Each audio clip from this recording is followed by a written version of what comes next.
السلام علیکم ناظرین، جب انگریز آکسفورڈ اور کیمبرج بنا رہے تھے، اس وقت ہندوستان کے مسلمان حکمران تعلیمی نظام کو بلندی پر پہنچا کر تعمیراتی اور فنی کاموں کو بلندی پر پہنچانے کی دوڑ میں انتہا کو پہنچ چکے تھے، اور اسی وقت تاج محل جیسی بظاہر عیاشی لگنے والی عمارتیں تخلیق ہو رہی تھیں جو دنیا کو ایک نیا تعمیراتی ٹرینڈ دے رہی تھیں۔ مگر ہمیں بابر یہ کروانے کی کوشش کی جاتی ہے کہ جب یورپ میں یونیورسٹیاں کھل رہی تھیں تو مسلمان بادشاہ عیاشی کر رہے تھے۔ بتانے کی کوشش کی جاتی ہے کہ یورپین علم و فن کی معراج پر تھے اور یہاں کے حکمران جہالت اور عیاشی کے گڑھے میں گرے ہوئے تھے۔ کہا جاتا ہے کہ وہ تاج محل اور شالامار باغ جیسی تخلیقی ڈیزائن کی حامل عالی شان بلڈنگز اور باغات بنا رہے تھے۔ چلیں اسی نقطے پر غور کر لیں تو یہ معلوم ہو جاتا ہے کہ مسلمان حکمرانوں کے دور میں فن تعمیر کی مہارت اور معاشی استحکام عروج پر تھا۔ فن تعمیر کی مہارت کے لیے جیومیٹری، فزکس، کیمسٹری اور سٹرکچر کے خد و خال وضع کرنے کے علوم ضروری ہوتے ہیں، اور اس میں کمال تعلیمی نظام کو حاصل کیے بغیر کیسے ممکن ہو سکتا ہے؟ معاشی حوالے سے ہندوستان مسلم ادوار اور بالخصوص مغلیہ دور میں دنیا کے کل جی ڈی پی میں اوسطاً 25% کا حصہ دار تھا۔ درآمدات انتہائی کم اور برآمدات انتہائی زیادہ تھیں۔ کامیاب ملک کون سا ہوتا ہے وہ آپ سمجھ سکتے ہیں۔ 17ویں صدی میں فرانسیسی سیاح فرانکیوس برنیر ہندوستان آیا اور کہتا ہے کہ ہندوستان کے ہر کونے میں سونے اور چاندی کے ڈھیر ہیں اور سلطنت مغلیہ ہند سونے کی چڑیا ہے۔ فن تعمیر کی جو تفصیلات تاج محل، شیش محل، شالامار باغ، مقبرہ ہمایوں، دیوان خاص وغیرہ میں نظر آتی ہیں، ان سے لگتا ہے کہ ان کے معمار علم جیومیٹری کے کمال تک پہنچ چکے تھے۔ تاج محل کے چاروں مینار صرف آدھا انچ باہر کی جانب جھکائے گئے تاکہ زلزلے کی صورت میں گرے تو گنبد تباہ نہ ہو۔ مستری کے اینٹیں لگانے سے یہ سب ممکن نہیں، اس میں حساب کتاب کی باریکیاں شامل ہیں۔ پورا تاج محل 90 فٹ گہری بنیادوں پر کھڑا ہے۔ اس کے نیچے 30 فٹ ریت ڈالی گئی کہ اگر زلزلہ آئے تو پوری عمارت ریت میں گھوم جائے اور محفوظ رہے۔ لیکن اس سے بھی حیرانی کی بات یہ ہے کہ اتنا بڑا شاہکار دریا کے کنارے تعمیر کیا گیا، اور دریا کے کنارے اتنی بڑی تعمیر اپنے آپ میں ایک چیلنج تھی، جس کے لیے پہلی بار ویل فاؤنڈیشن متعارف کروائی گئی، یعنی دریا سے بھی نیچے بنیادیں کھود کر ان کو پتھروں اور مسالوں سے بھر دیا گیا، اور یہ بنیادیں سینکڑوں کی تعداد میں بنائی گئیں۔ گویا تاج محل کے نیچے پتھروں کا پہاڑ اور گہری بنیادوں کا وسیع جال ہے۔ اس طرح تاج محل کو دریا کے نقصانات سے ہمیشہ کے لیے محفوظ کر دیا گیا۔ عمارت کے اندر داخل ہوتے ہوئے اس کا نظارہ فریب نظر یعنی آپٹیکل الوژن کا شاہکار نظر آتا ہے۔ یہ عمارت یک وقت اسلامی، فارسی، عثمانی، ترکی اور ہندی فن تعمیر کا نمونہ ہے۔ یہ فیصلہ کرنے کے لیے حساب اور جیومیٹری کی باریک تفصیل درکار ہے۔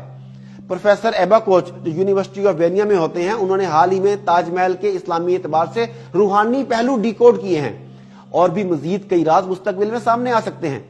ناظرین، انگریزوں نے تعمیرات میں ویل فاؤنڈیشن کا آغاز 19ویں صدی اور آپٹیکل ایلیوژن کا آغاز 20ویں صدی میں کیا، جبکہ تاج محل ان طریقے تعمیر کو استعمال کر کے 17ویں صدی کے وسط میں مکمل ہو گیا تھا۔ آج تاج محل کو جدید مشینوں اور جدید سائنس کو استعمال کرتے ہوئے بنایا جائے تو $1000 ملین لگنے کے باوجود ویسا بننا تقریباً ناممکن ہے۔ ٹائل موزیک ایک فن ہے جس میں چھوٹی چھوٹی رنگین ٹائلوں سے دیواروں پر تصویریں بنائی جاتی ہیں اور دیواروں کو منقش کیا جاتا ہے۔ یہ فن لاہور کے شاہی قلعے کی 1 کلومیٹر لمبی منقش دیوار اور مسجد وزیر خان میں نظر آتا ہے۔ ان میں جو رنگ استعمال ہوئے، ان کو بنانے کے لیے آپ کو موجودہ دور میں پڑھائی جانے والی کیمسٹری کا وسیع علم ہونا چاہیے۔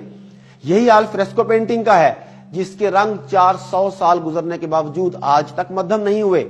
تمام مغل ادوار میں تعمیر شدہ عمارتوں میں ٹیرا کوٹا سے بنے زیر زمین پائپ ملتے ہیں۔ ان سے سیوریج اور پانی کی ترسیل کا کام لیا جاتا تھا۔ کئی صدیاں گزرنے کے باوجود یہ اپنی اصل حالت میں موجود ہیں۔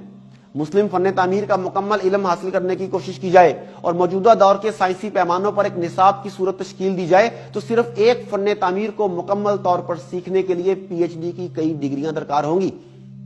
کیا یہ سب کچھ اس ہندوستان میں ہو سکتا تھا جس میں جہالت کا دور دورہ ہو اور جس کے حکمرانوں کو علم سے نفرت ہو؟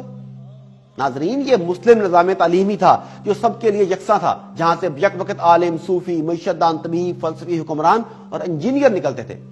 شیخ احمد سرہندی ہو یا جہانگیر ہو یا استاد احمد لاہوری ہو، یہ سب مختلف گھرانوں سے تعلق رکھنے کے باوجود ایک ہی تعلیمی نظام میں پروان چڑھے۔ اسی لیے ان سب کی سوچ انسانی مفاد کی تھی۔ ویل ڈیوراں جو مغربی دنیا کا مشہور ترین مورخ اور فلسفر ہے، وہ اپنی کتاب سٹوری آف سویلائزیشن میں مغل ہندوستان کے بارے میں لکھتا ہے کہ ہر گاؤں میں ایک سکول ماسٹر ہوتا تھا جسے حکومت تنخواہ دیتی تھی۔ انگریزوں کی آمد سے قبل صرف بنگال میں 80,000 سکول تھے، ہر 400 افراد پر ایک سکول ہوتا تھا۔ ان سکولوں میں 6 مضامین پڑھائے جاتے تھے: گرامر، آرٹس اینڈ کرافٹس، طب، فلسفہ، منطق اور متعلقہ مذہبی تعلیمات۔ اس نے اپنی ایک اور کتاب اے کیس فار انڈیا میں لکھا کہ مغلوں کے زمانے میں صرف مدراس کے علاقے میں 1,25,000 ایسے ادارے تھے جہاں طبی علم پڑھایا جاتا اور طبی سہولیات میسر تھیں۔ میجر ایم ڈی باسو نے برطانوی راج اور اس سے قبل کے ہندوستان پر بہت سی کتب لکھی۔ وہ میکس مولر کے حوالے سے لکھتا ہے کہ بنگال میں انگریزوں کے آنے سے قبل وہاں 80,000 مدرسے تھے۔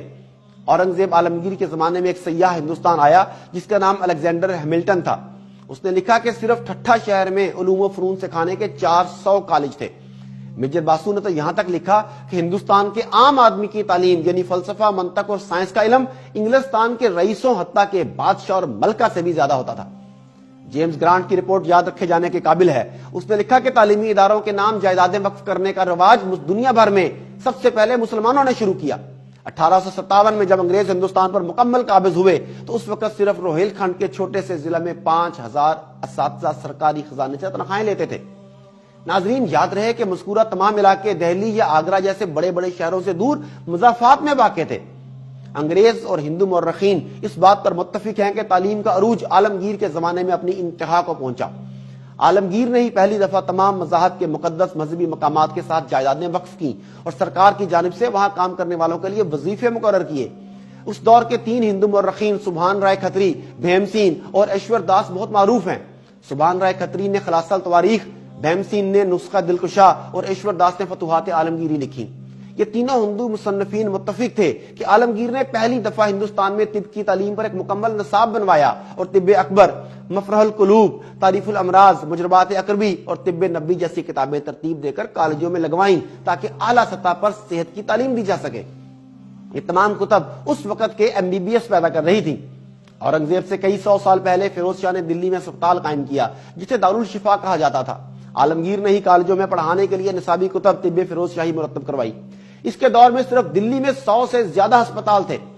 تاریخ سے ایسی ہزاروں گواہیاں پیش کی جا سکتی ہیں۔ ہو سکے تو لاہور کے انارکلی مقبرے میں موجود ہر ضلع کی مردم شماری رپورٹ ہی ملاحظہ فرما لیں۔ آپ کو ہر ضلع میں شرح خواندگی 80% سے زیادہ ملے گی جو اپنے وقت میں بین الاقوامی سطح پر سب سے زیادہ تھی۔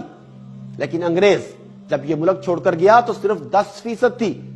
بنگال کی فتح کے بعد صرف 34 برسوں میں سبھی سکول و کالج کھنڈر بنا دیے گئے۔ ایڈمنڈ بروک نے یہ بات واضح طور پر کہی تھی کہ ایسٹ انڈیا کمپنی نے مسلسل دولت لوٹی جس وجہ سے ہندوستان بدقسمتی کی گہرائی میں جا گرا۔ پھر اس ملک کو تباہ کرنے کے لیے لارڈ کارنیوالس نے 1781 میں پہلا دینی مدرسہ کھلوایا۔ اس سے پہلے دینی اور دنیاوی تعلیم کی کوئی تقسیم نہ تھی۔ ایک ہی مدرسے میں قرآن بھی پڑھایا جاتا تھا، فلسفہ بھی اور سائنس بھی۔ یہ تاریخ کی گواہیاں ہیں۔ مگر کیا کریں، اشتہار و پروگرام بنانے اور جھوٹ کا کاروبار کرنے والے مرعوب ہی اتنے ہوتے ہیں کہ انہیں یہ سب نظر ہی نہیں آتا۔ دہلی کی تعمیرات کا مشاہدہ کیجئے کہ ان عمارات کے سہر سے نکلنا ایک مشکل کام ہو جاتا ہے، اور فخر اور حیرانی ہوتی ہے کہ ان ادوار میں موجودہ دور کی بڑی بڑی مشینیں نہ ہونے کے باوجود ایسے شاہکار کیسے تعمیر ہو گئے۔ لاہور میں مغلیہ فن تعمیر پر کبھی نظر دوڑائیے، آپ انجینئرنگ کے کارناموں پر محو حیرت ہو جائیں گے، اور آپ کو جواب ملے گا کہ جب یورپ یونیورسٹیاں بنا رہا تھا تو یہاں وہ تعلیمات عام ہو چکی تھیں، لیکن یہ موجودہ انگریز کا دیا ہوا ظالم نظام تعلیم ہماری تخلیقی صلاحیتیں ختم کرتا ہے اور اپنے علاوہ ہر ایک سے مرعوب ہونا سکھاتا ہے۔ ناظرین، میں یہ نہیں کہتا کہ مغلیہ دور کوئی صحابہ کا مثالی دور تھا، مگر امید کرتا ہوں کہ آپ کی چند تاریخی غلط فہمیاں دور ہو گئی ہوں گی اور انگریزوں کا مکروہ چہرہ آپ کے سامنے بے نقاب ہو گیا ہوگا۔